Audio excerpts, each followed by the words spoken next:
nomination खालामनाय जोङो बेखौ बोजबनानै लानो हायाखै मानो होनोबा बिथांनि 17 बोसोरनि जिनेखि पाप बेखौ 14 चिरां दुवार ओनसोलनि रायजो राजाफ्रा खर'आव रुजुननानै लानो हाया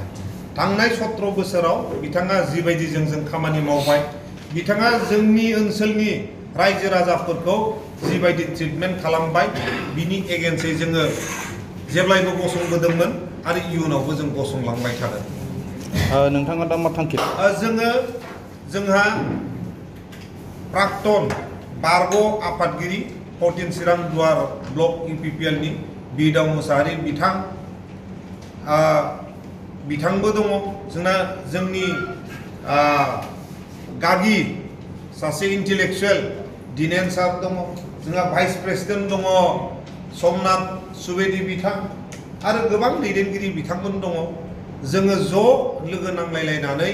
मोनसे सिद्धान्त फैदों कि जोङो फैबाय थानाय BTC इलेक्शनाव इन्डिपेन्डेन्ट हिसाबै जोङो गसंसिगोन आरो फैबाय थानाय 2 तारिखआव 2 तारिखआव जोङो नमिनेशन होनो थाखाय साखाफारा जादों नोंथांजों लोगोसे बेसेबांसो निमौथिफ्रा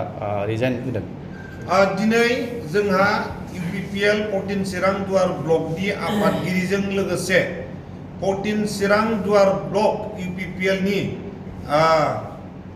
युथनि जेनेरेल सेक्रेटारि सानैजों लोगोसे आरो माखासे प्राइमारिनि आरो BCDC नि चेयारमेनफोरजों लोगोसे गासै 300सो UPPL नि दैदेनगिरि आरो वार्कार बिथांमोनहा रिजाइन होबाय आरो फैबाय थानाय समाव बेसेबां बुथ दङ बे बुथनि बांसिनखिनि नेता दैदेनगिरि आरो मेम्बार्सफ्रा रिजाइन होनो थांगासिनो दङ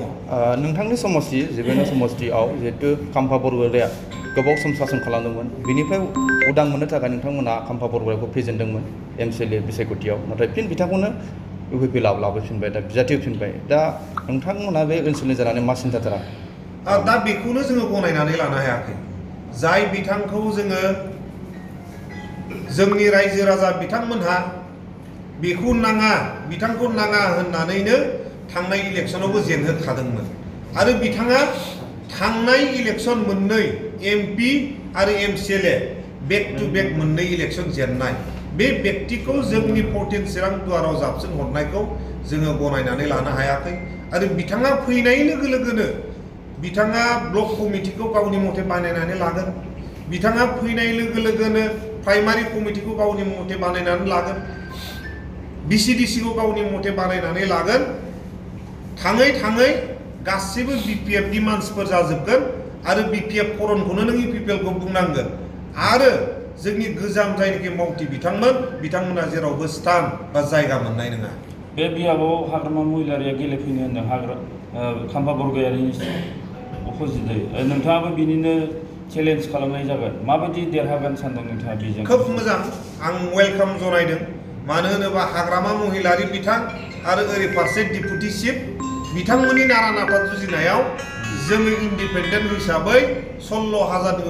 बारा भट मोननानै जोङो उथ्रिसार जानो हागोन आरो गभर्नमेन्टआ जायनो दागोन जों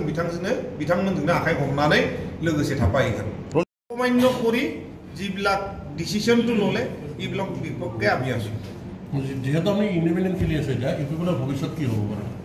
ইউপিপিএলৰ ভৱিষ্যত তেখেতসকলে ঠিক কৰিব কিন্তু আমাৰ ভৱিষ্যত আমি ঠিক কৰি লম আৰু আমাৰ ভৱিষ্যত কথা নহয় আমাৰ ৰাইজৰ ভৱিষ্যতটো আমি ঠিক কৰি দিম ইউপিপিএল চৰকাৰত আহিব পাৰে নে ইউপিপিএল চৰকাৰৰ আহাটো বহুত টান এতিয়া বহুত টান যিটো কাৰ্যকলাপ হৈ আছে যিটো জংগল ধ্বংস কৰিলে যেনেকুৱা ষ্টাইলত আপোনাৰ ৰিক্ৰুটমেণ্ট তো হলে নিজৰ ছোৱালীক দিয়া মই আকৌ কৈছো নিজৰ ছোৱালীক দিয়া নিজ কন্যাক দিয়া তেতিয়াহলে আমাৰ ৰাইজৰ কি মূল্য আছে আমাৰ ৰাইজক মূল্য দিব লাগিছিল আমাৰ ৰাইজক মূল্যই দিয়া নাই কাৰণে নিজৰ ছোৱালীক চাকৰি দিছে ইয়াৰ কাৰণে মই যেটো দেখিবলৈ পাইছো ইউপিপিএল চৰকাৰৰ আহাটো বহুত টান আছে কিন্তু আমি কৈছো যেটো গভৰ্নমেন্ট বনাবলৈ যাব তেখেতসকলৰ লগতে আমি ইন্ডিপেন্ডেন্ট হৈ জিকি গৈ তেখেতসকলৰ লগত সামিল হৈ যাম হ'ব